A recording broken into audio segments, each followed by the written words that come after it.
Obrigado. Queria que você abrisse a sua Bíblia aí em Gálatas 6:14.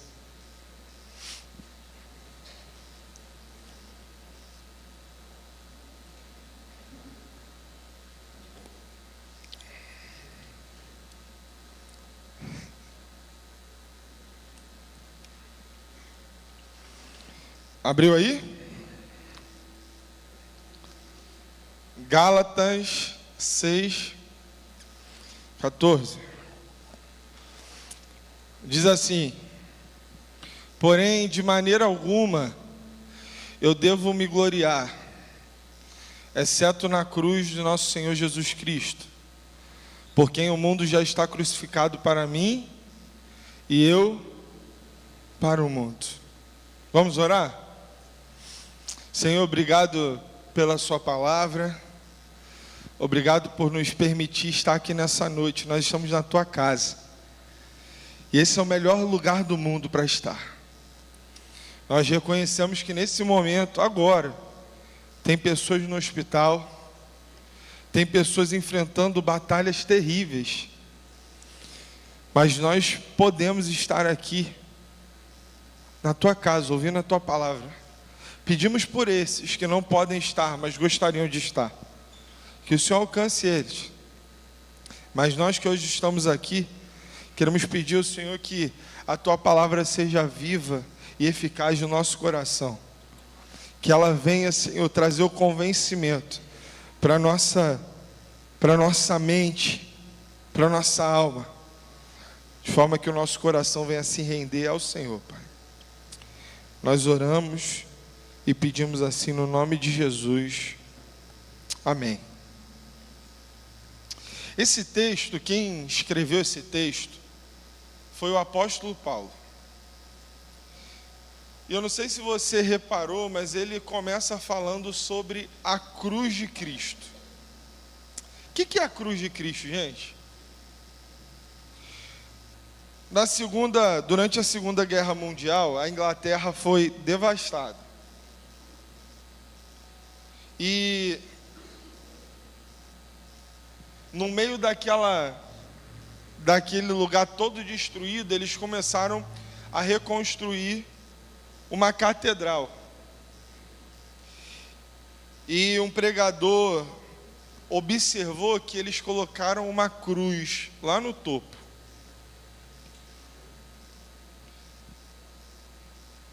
O primeiro homem a subir ao Monte Everest, quando ele chegou lá, sabe o que ele colocou lá?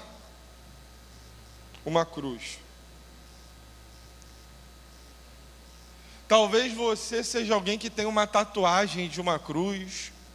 Talvez você tenha uma cruz de crochê que você guarde na Bíblia. Talvez você tenha uma imagem no seu celular de uma cruz. Mas eu quero perguntar para você aqui hoje, para além desses símbolos, o que a cruz representa para você? Tem gente que acha que a cruz vai afastar o mal, né? Tem gente que quando passa em frente a uma igreja, o que a pessoa faz? Sinal da cruz. O que a cruz significa para você? Uma coisa que tanto a igreja evangélica quanto a igreja católica, por exemplo, elas têm em comum, é que elas têm a cruz como o centro. Você vai entrar dentro de uma igreja católica, você vai ver uma cruz. Você vai entrar dentro de uma igreja evangélica, você vai ver uma cruz. O apóstolo Paulo disse que eu jamais me glorie em qualquer outra coisa nesse mundo a não ser a cruz de Cristo. Por que ele disse isso? Vamos pensar aqui um pouquinho no contexto da vida do apóstolo Paulo. O apóstolo Paulo, ele era um cidadão romano.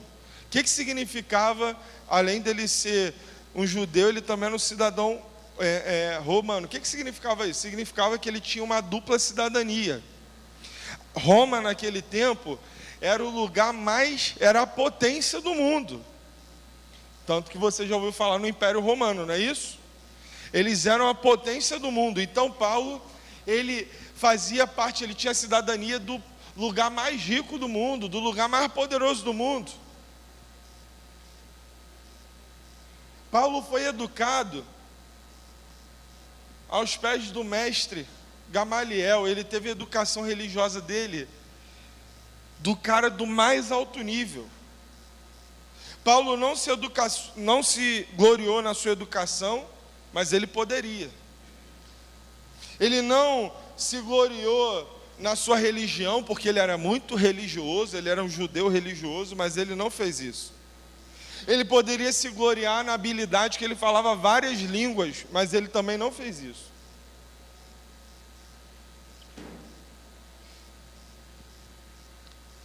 Ele poderia se gloriar em um monte de coisa na vida dele. Sabe, gente que bate no peito e se gloria por um monte de coisa? Ele poderia fazer isso, mas ele não fez.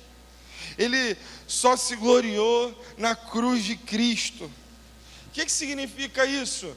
Significa que um dia na terra, um homem foi gerado no ventre de uma mulher chamada Maria. Maria era uma serva de Deus. E um dia um anjo visitou Maria e disse para ela: descerá sobre ti o Espírito Santo, e você vai gerar o Emanuel. Emanuel significa Deus conosco. Você vai gerar o Filho de Deus. Maria, virgem. E ela disse: eis-me aqui, seja feita a vontade de Deus. E no ventre de Maria foi gerado o Filho de Deus, Jesus. Jesus, ele cresceu e ele tinha tanta sabedoria, ele tinha tantos ensinamentos, e até nos nossos dias, os maiores especialistas que existem dizem que não existe alguém, um professor como Jesus Cristo. Paulo, então, quando ele olha para a vida de Jesus, ele não se gloria no nascimento milagroso, ele não se gloria também na vida de Jesus, que ele era um grande mestre, um grande professor. Ele também não se gloriou porque Jesus foi alguém que cuidou dos pobres, Jesus cuidou dos que eram rejeitados, Jesus cuidou de pessoas que ninguém queria, Jesus cuidou desses. Paulo também não se gloriou nisso. Paulo também não se gloriou na ressurreição dos mortos. Um dia Jesus morreu na cruz, mas ele ressuscitou ao terceiro dia. Paulo não se gloriou nisso. Ele não tirou onda com isso. Também não falou que um dia, não se gloriou que um dia Jesus viria buscar a sua igreja. Ele escolheu se gloriar na cruz de Cristo. Por quê, gente? Eu quero que você imagine aqui comigo, me ajuda aí, usa a sua imaginação para esse momento, tá? Eu quero que, se você puder agora, imagina aquela cruz, a cruz de Jesus. A cruz era uma das punições mais cruéis que alguém poderia passar. Porque a cruz, quando a pessoa ia para a cruz, ela não morria imediatamente, ela ficava sendo torturada na cruz. Você sabia disso? De forma que quando a pessoa estava presa na cruz, aquela força, aquela anatomia, né, a anatomia humana, a forma com que estava na cruz, dificultava com que a pessoa respirasse. Então, com o peito esticado, com o braço esticado, a pessoa que estava na cruz, ela tentava se apoiar nos pés que estavam pregados, para poder puxar o ar. Olha o tamanho do sofrimento de Jesus. E nessa ocasião, eles crucificaram 3 pessoas, e Jesus era uma delas, no meio. Os 2 homens que estavam com Jesus tinham feito um monte de coisa errada, foram condenados.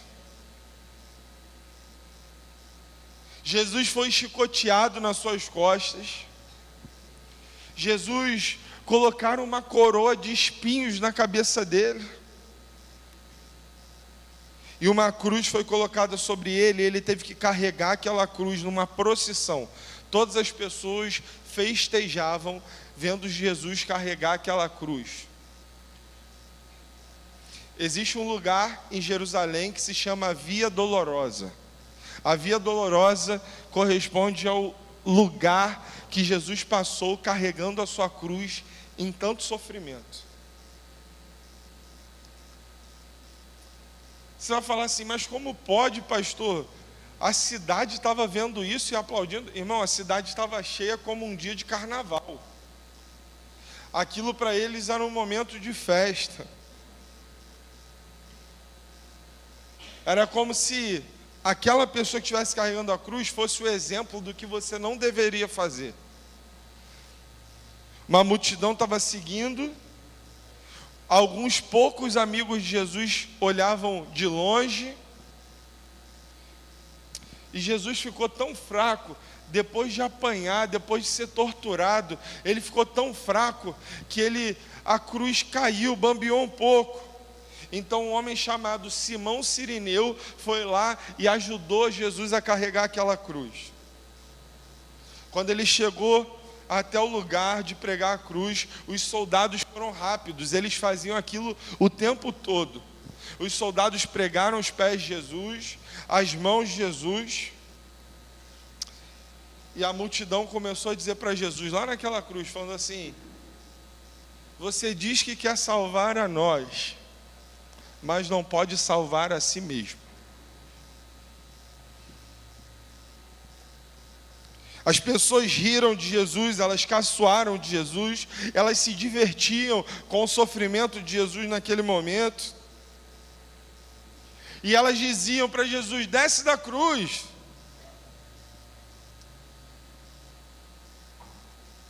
Sabe por que Jesus não desceu na cruz? Foi por você.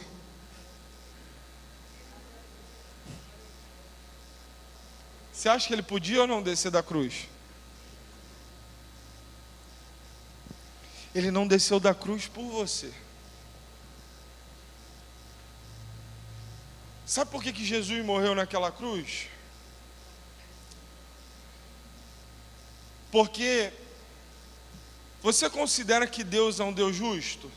Sim, Deus é justo? Sim? Só que talvez você tenha um conceito diferente de justiça. Eu quero te ajudar um pouquinho com isso. Porque a maioria de nós aqui, quando fala a respeito de si mesmo, a maioria de nós fala assim: eu sou justo. Mas será que você é justo? Talvez quando alguém faz uma coisa errada, a gente diz assim: tem que pagar. E a gente fala assim: não, eu sou justo, o errado é errado, até que seja um filho seu. É assim ou não é? Quando é alguém que você ama, você alivia a pena, não alivia? Mas Deus, Ele verdadeiramente é justo. Deus não é como o ser humano, Deus verdadeiramente é justo. E o que é justiça? Justiça é o certo ser certo e o errado ser errado.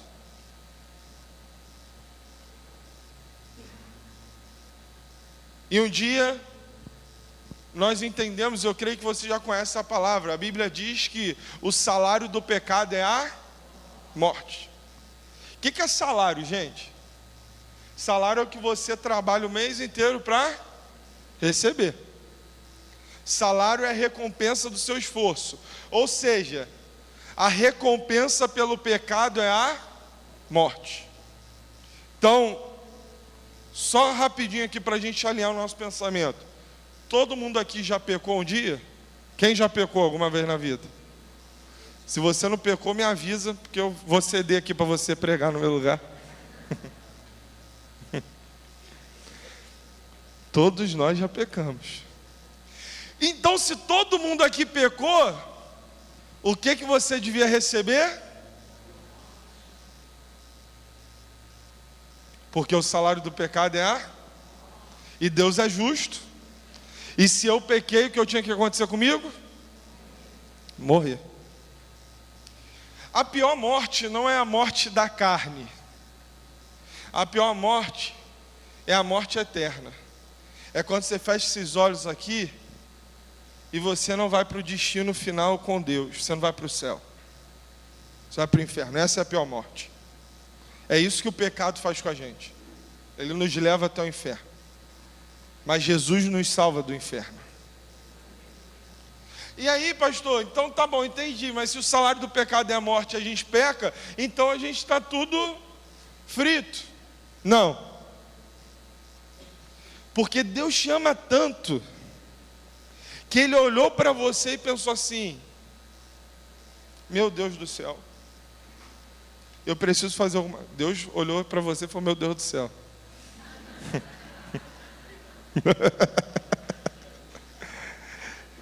Ele olhou para você e pensou assim: eu preciso fazer alguma coisa. E aí tem uma historinha que te ajuda a entender esse processo. Imagina um reino onde o rei instituiu uma lei que todo mundo que roubasse seria morto. E aí o que começou a acontecer é que o reino, as cadeias ficaram vazias, e um lugar pacífico, porque ninguém roubava, porque eles tinham medo de morrer. Até que um dia um dos súditos do rei chegou para o rei e falou assim: rei, nós achamos uma pessoa roubando. E o rei falou assim: então tem que matar. Só que o súdito falou para ele assim: rei, só tem um problema. Quem estava roubando é o seu filho.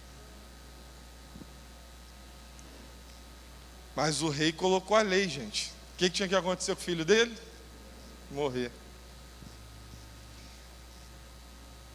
Aí o rei falou assim: eu não posso matar meu filho.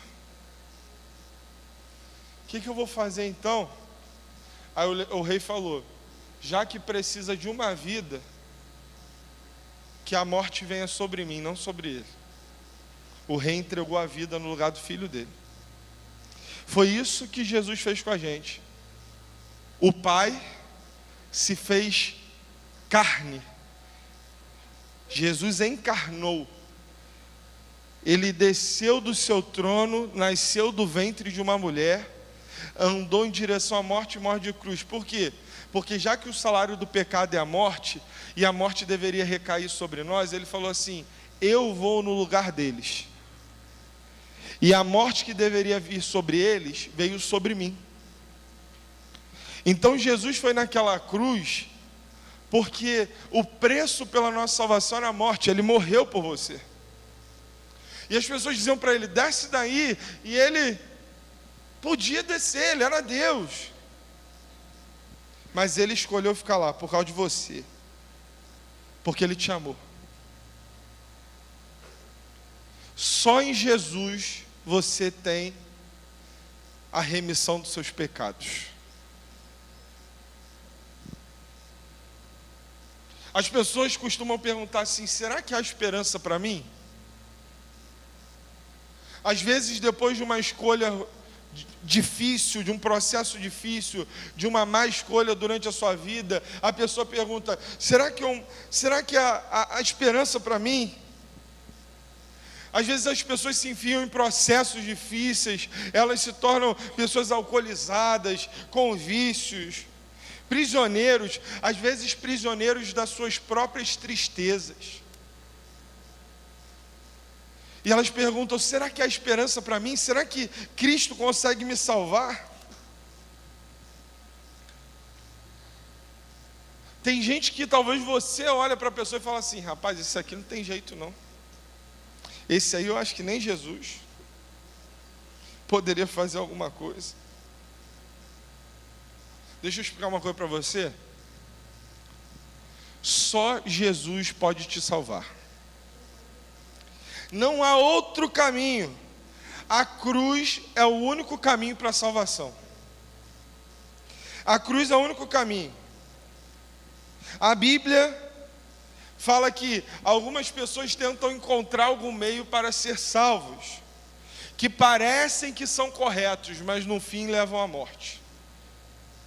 Talvez você ache que a sua salvação está ligada ao seu intelecto, àquilo que você sabe, ao seu conhecimento. Talvez você passou a sua vida inteira buscando nas religiões, buscando nos conhecimentos a salvação. Mas só existe um caminho. O caminho da cruz. É por isso que as pessoas não gostam de falar da cruz. Porque a cruz fala sobre exclusividade. Nós gostamos de pensar que há vários caminhos. Talvez você já ouviu alguém dizer para você assim: não, todos os caminhos levam a Deus. Você já ouviu alguém falar isso? Já? Uma vez uma pessoa disse para mim assim: a religião é como um vidro. Deus estava segurando um vidro, aquele vidro caiu e cada partezinha foi para uma pessoa. E tudo aquilo ali salva, leva até Deus. Isso não é verdade. Talvez você fale assim: pastor, isso não é prepotência você dizer que só Jesus salva? Eu não quero ficar só nas minhas palavras. Projeta para mim aí, Mari, Atos 4:12. Vamos ver o que a Bíblia fala, não o que eu falo. Vamos ver o que a Bíblia fala. Atos 4:12. Vamos ler juntos? E em nenhum outro há salvação, porque não há nenhum outro nome dado aos homens debaixo do céu pelo qual devamos ser. Entendeu? Não há salvação fora de Jesus. Abre aí para mim, Mari, João 14:6. O que Jesus disse, gente? Eu sou o caminho, a verdade e a vida. Ninguém vem ao Pai a não ser por mim. Vamos pensar aqui. Se a gente trocasse isso aqui, Jesus poderia dizer assim: eu sou um caminho, ou eu sou um dos caminhos. Mas ele disse que ele é o caminho. Ele é a verdade, fora dele não há verdade. E ele é a vida. Eu não disse isso, quem disse foi? Disse-lhes Jesus. Se você não gostar, briga com ele. Abre aí para mim, Mateus 7:13, por favor. 13 e 14, a gente vai ler. Entrai pela porta estreita, porque larga é a porta, e amplo é o caminho que conduz à destruição, e muitos são os que entram por ela. 14. Porque estreita é a porta, e apertado é o caminho que conduz à vida, e são poucos os que a encontram. Ele está dizendo que é o que, gente? Que é difícil. Ele está falando que é difícil. Seguir a Cristo não é fácil. Você paga um preço. Que preço é esse? Jesus fala para você assim: você quer me seguir? Então negue a si mesmo. Tome a sua cruz e me siga. Se você não fizer isso, você não está pronto para ser um discípulo. Você vê isso, gente? Nós gostamos de algo fácil, de algo barato. A gente gosta de pensar que se a gente colocar uma pedrinha na nossa casa, a nossa casa vai ficar energizada.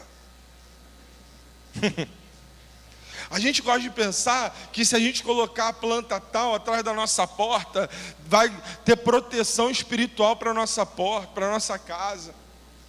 A gente gosta de pensar que se a gente colocar algum negocinho no nosso carro vai estar, protegido, mas isso não é verdade. A verdade é que só a cruz pode te levar à salvação. Por isso Jesus falou assim: pensa bem, calcula o preço. Ele está dizendo assim: se você quiser me seguir, você tem que saber que a partir de hoje eu vou me tornar o Senhor da sua vida. Se você quiser me seguir, significa que você vai ser meu discípulo. E significa que você vai ter que guardar os meus mandamentos. Significa que você vai ter que amar o próximo como a ti mesmo. Significa que você nunca mais vai poder viver só para você. Você vai ter que andar na sua vida atento às pessoas, atento à necessidade do outro. Ter um olhar de compaixão para o outro. E se você me seguir, você vai ter que estar disposto a tomar a sua cruz. É como se Jesus estivesse falando assim: olha, eu vou para a cruz e eu vou ser executado naquela cruz. Por isso, você que tomou a sua cruz, você vai ter que voltar para a sua escola, para a sua faculdade, para a sua vizinhança, e você vai ter que mostrar que você encontrou a Cristo e deixar as pessoas verem Cristo em você, olharem Cristo na sua vida. Isso não significa que é fácil, mas significa que Ele estará com você. Sabe o que é legal quando a gente fala sobre isso? É que Jesus, Ele não pediu a gente para que a gente vivesse uma vida cristã sozinhos. Porque, sinceramente, eu vou ser honesto aqui com vocês. Se fosse pela minha força, eu não poderia viver uma vida cristã. Porque o cristianismo, ele vem de encontro com aquilo que carregamos de mais verdadeiro na nossa vida, de mais profundo, da nossa natureza. Nós naturalmente não queremos amar o próximo. Nós naturalmente queremos rejeitar as pessoas que nos incomodam. Naturalmente nós não temos um olhar de ajudar. Naturalmente nós não queremos perdoar. É assim ou não é, gente? Isso parece impossível quando eu olho para a minha vida. Mas Cristo pode viver em mim e através dele eu posso realizar tudo isso. Por isso, o apóstolo declarou: não sou mais eu que vivo, mas Cristo vive em mim. É Cristo que pode produzir em você os frutos, o fruto do Espírito. É Ele que pode produzir em você amor, paciência, bondade. É Ele que pode produzir isso em você. É Ele que pode te dar a certeza da vida eterna. É Cristo em você. Cristo em nós é a esperança da glória. Mas também nos avisou. Jesus nos avisou lá em Mateus 7:21. Ele disse: nem todo aquele que diz Senhor, Senhor, entrará no reino dos céus, mas aquele, vamos lá? Mas aquele que faz a vontade de meu Pai, que está nos céus. Ou seja, não adianta você achar que porque você é um religioso, você vai para o céu. Não, pastor, eu faço bem para as pessoas, eu não faço mal para ninguém. Olha lá, nem todo aquele que diz Senhor, Senhor, entrará no reino dos céus, mas aquele que faz a vontade do meu Pai que está no céu. Segue aí o próximo versículo, Mário, para mim, por favor. Muitos me dirão naquele dia: Senhor, Senhor, não profetizamos nós em teu nome, e em teu nome não expulsamos os demônios, e em teu nome não fizemos muitas maravilhas. Segura aí, isso significa que tinha gente que até trabalhava para Jesus. Mas olha o que ele vai dizer depois.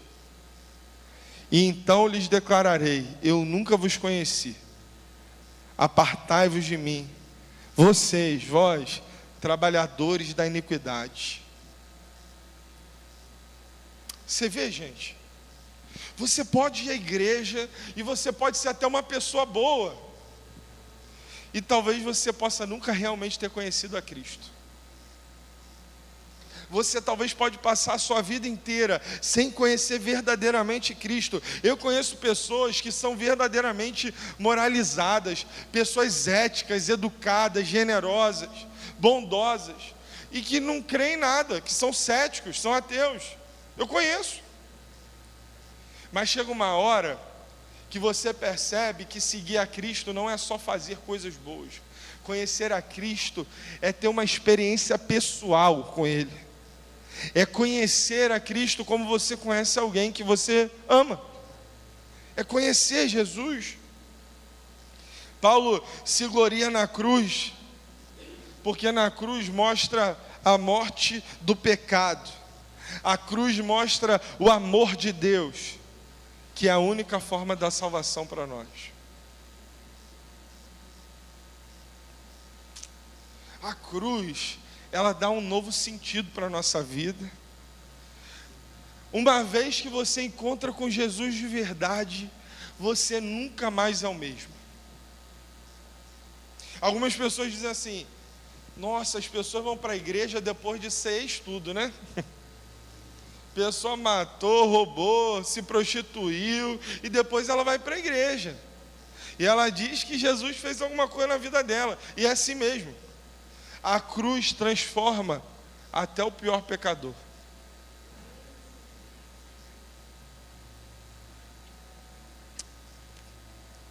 Projeta para mim 2 Coríntios 5,17.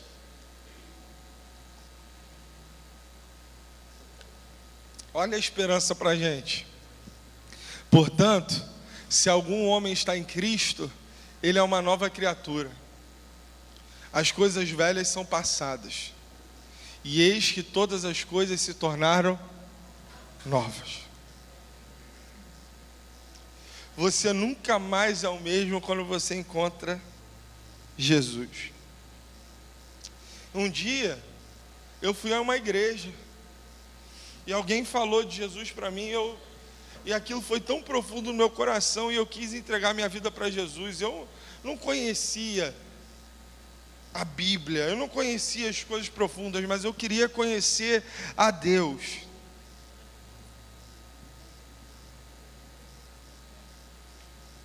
E eu lembro que uma das coisas mais difíceis para mim, irmão, quando eu me converti, eu falei, meu Deus, como é que eu vou mudar? Porque eu sempre vou dar um nome bonito para o meu pecado, tá bom? Para você não se escandalizar comigo. Eu era alguém muito argumentativo. Quando criança, muito respondão. Pensa alguém que sabia debater. Sou eu, irmão. Às vezes esse velho homem quer se levantar lá do caixão. Eu falo, fica aí, fica aí.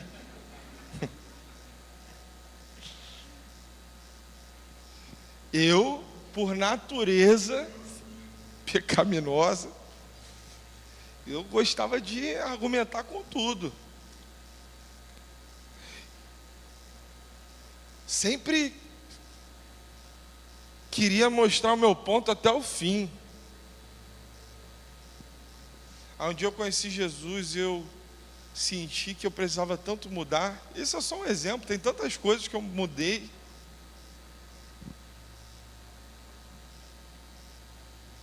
E eu sinto que isso é uma coisa tão impressionante, a gente vai sendo transformado. E talvez você vai dizer assim, pastor, mas o que isso tem a ver? Tem a ver que um dia Jesus mudou o rumo da minha vida. E um dia Jesus mudou o rumo da minha vida, e a minha fé, que era pequenininha, foi crescendo, e ela ainda está crescendo. Eu ainda estou sendo transformado, e melhora a cada dia, porque eu estou aprendendo. A Madre Teresa de Calcutá, quando ela ganhou o Prêmio Nobel da Paz, ela disse assim, eu devo tudo à cruz.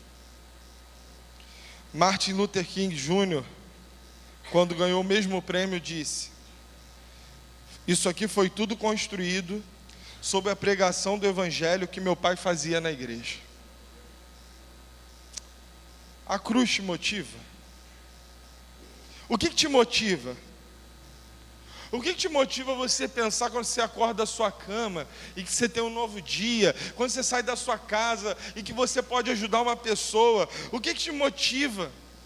O que será que motiva um povo que vai para a África, para a Índia, para a América Central, para Bangladesh? O que será que motiva essas pessoas a tentar ajudar? É por amor a Cristo. É por amor a Cristo. Cristo as motiva. Então Paulo se gloriou na cruz porque ele sabia que existia uma esperança da vida eterna. Depois que Jesus morreu na cruz, ao terceiro dia ele ressuscitou. E às vezes eu escuto pessoas falando assim, tem jeito para tudo, menos para a morte. E eu falo, é mentira, porque Jesus deu um jeito na morte. Ele venceu a morte. Lembra? Onde está a morte, a sua vitória. Ele venceu a morte. E as Escrituras nos descrevem lá em Apocalipse 5, a partir do verso 9.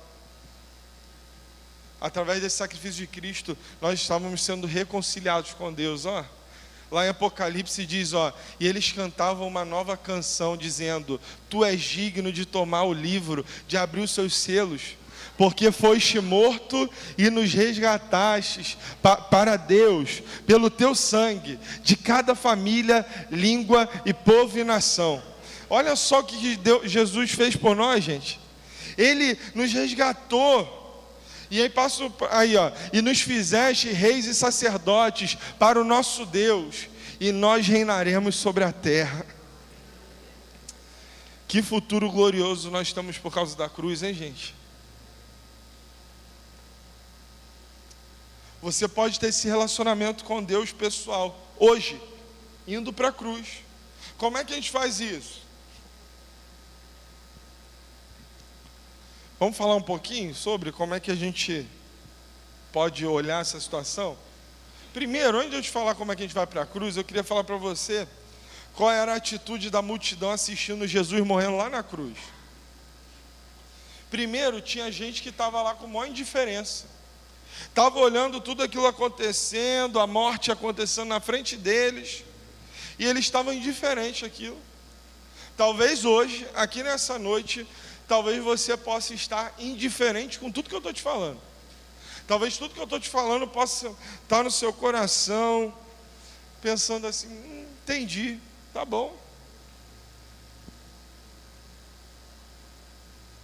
Todas aquelas risadas que as pessoas davam na crucificação de Jesus, talvez sejam menos dolorosas do que a indiferença do nosso mundo pós-moderno.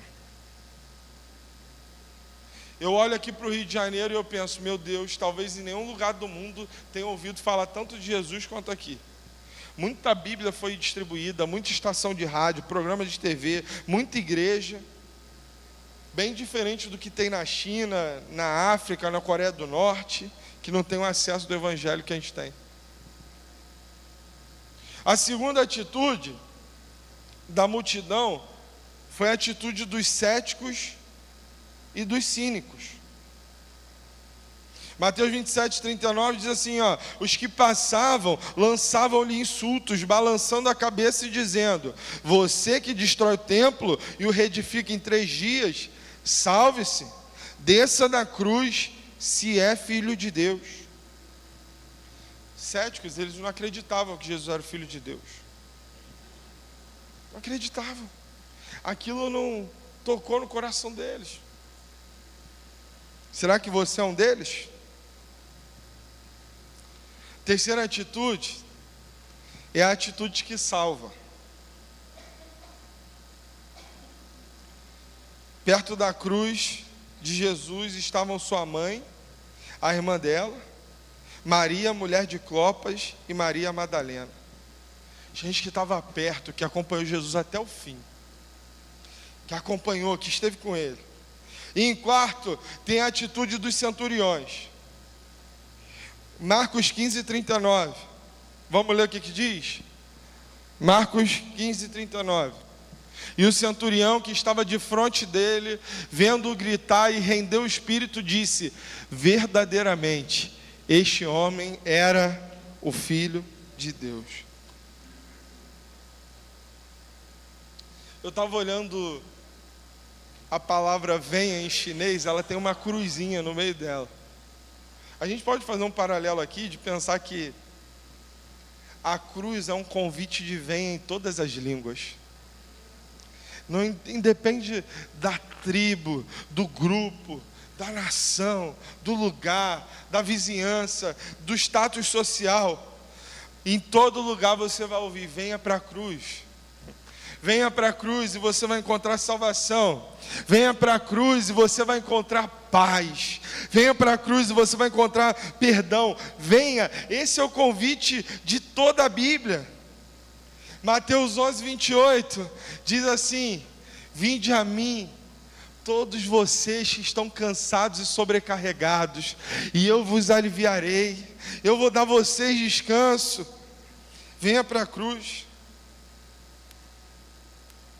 O que eu tenho que fazer para ir para a cruz? Bom, primeira coisa que você precisa entender é que Cristo já pagou lá na cruz por você, todo o preço. Ele ressuscitou e Ele nos deixou uma boa notícia, o Evangelho. Já ouviu falar isso, as boas novas? As boas novas significam boas notícias. Qual é a boa notícia? A boa notícia é que Deus te ama e Ele deu o seu único filho para morrer por você. E se você quiser nessa noite entregar sua vida para Jesus, Ele vai perdoar todos os seus pecados. E Ele vai te dar a vida eterna hoje. Hoje. Você não tem que esperar amanhã. Hoje à noite. Essa é a boa notícia. Você tem que receber. Como é que a gente recebe isso? Primeiro, se arrependendo dos seus pecados. Você tem que olhar para a sua vida e pensar assim: meu Deus, eu não sou bom o suficiente. Eu sou tão falho. E eu sozinho não posso me salvar. Eu preciso de um Salvador. Arrependimento de pecado significa mudar a sua mente, mudar o seu coração, mudar a sua atitude, mudar o seu estilo de vida. Significa deixar Cristo assumir o controle da sua vida. Dizer para Deus assim: Deus, eu estou arrependido. Quando eu falo sobre arrependimento aqui, eu gosto de dar um exemplo. Talvez você já tenha me ouvido falar disso. Você já comeu, quando na sua infância aqui, tinha um doce, que eu já falei aqui dele, aquele guarda-chuvinha de chocolate? Você já comeu isso? Ruim demais, né? Como é que a gente comia aquilo, irmão? É ruim demais. Ah, pastor, eu gosto. Você tem que fazer uma ajuda, um tratamento. Era ruim, né? Todos vocês comeram. Aquele guarda, tinha uns de bolinha também de futebol, né? Nossa, meu Jesus. Ruim demais. Eu nunca vi alguém chegando e falando assim: meu Deus, hein? Você tem que... Ô Fábio, você tem que comer o chocolate de guarda-chuvinha. Bom demais, hein? Você vai comer e não vai se arrepender. Você já viu alguém falando isso? Você comia porque não tinha outro doce na sua casa. Você gostava? Rapaz, Senhor, toca nele.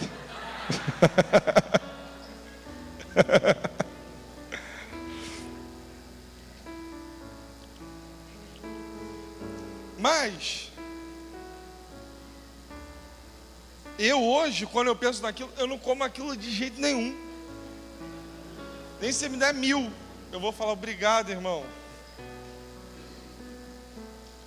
Mas eu estava contando aqui outro dia que eu fui num restaurante. Irmão, agora eu estou de dieta. Isso foi no passado.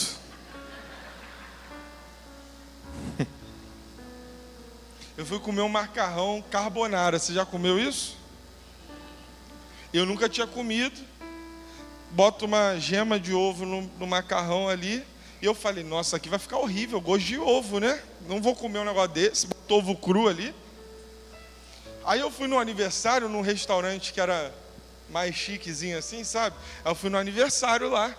Aí eu nunca tinha comido aquilo. Eu falei: meu Deus. E aí o pessoal que estava comigo disse: você tem que provar. Você tem que provar, é bom demais. E eu disse: poxa, mas vai ficar com gosto de ovo. Todo mundo disse: não vai ficar. Aí eu fiz uma conta na minha cabeça. Eu pensei assim: rapaz, eu estou vindo num restaurante que eu não sei quando eu vou voltar.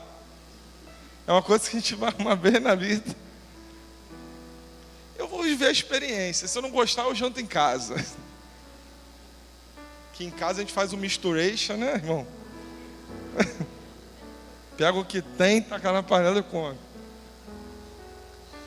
Aí cheguei lá, uma apresentação bonita. Eles trouxeram um queijo desse tamanho, tacaram macarrão, maçaricaram o macarrão, mexendo o queijo, botaram o macarrão no prato, botaram o ovo no meio.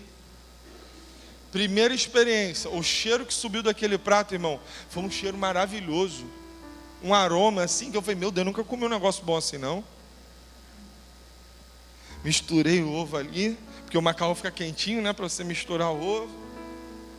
Irmão, pensa um negócio gostoso de comer. Um dia você vai falar assim: pastor, vou te levar lá, eu vou te abençoar, recebe aí. Daqui a pouco, deixa eu perder mais uns quilos. Aí,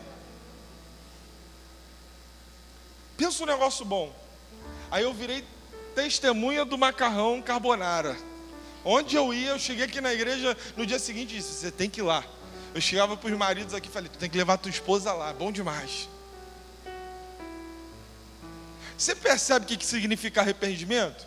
Arrependimento é quando eu vejo algo, é quando eu tenho alguma coisa que eu falo assim, eu não quero mais.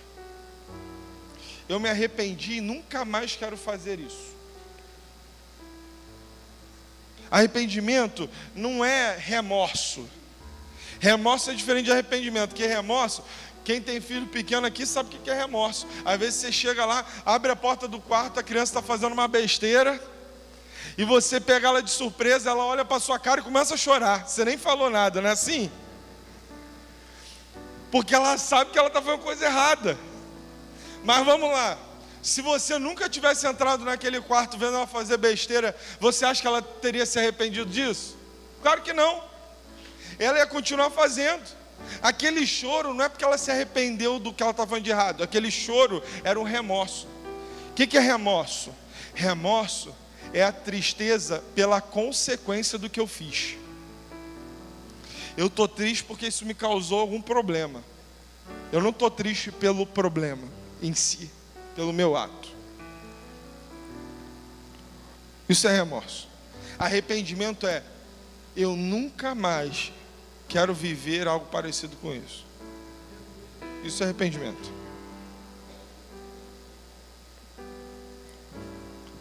Arrependimento é falar assim, nunca mais vou comer chocolate do guarda-chuvinha. Não. Senhor, vai tocando.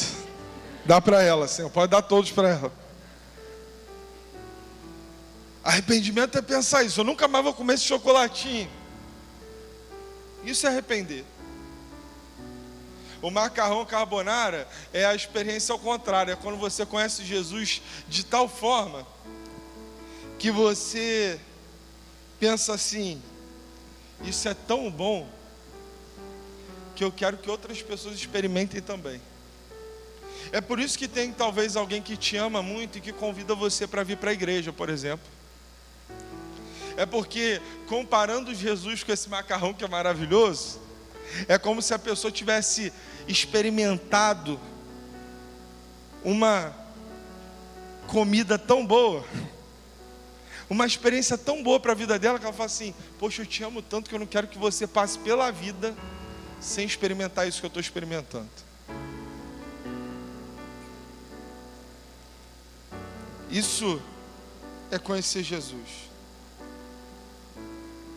A outra coisa que você precisa fazer é receber pela fé. O que significa receber pela fé? Talvez essa palavra fé confunda você um pouquinho. Fé não é fé, eu tenho fé nisso, eu tenho fé naquilo. Não, irmão, fé é verdadeiramente você está comprometido com Cristo. É quando você constrói a sua vida com Cristo sendo a rocha da sua vida e a sua esperança está só nele.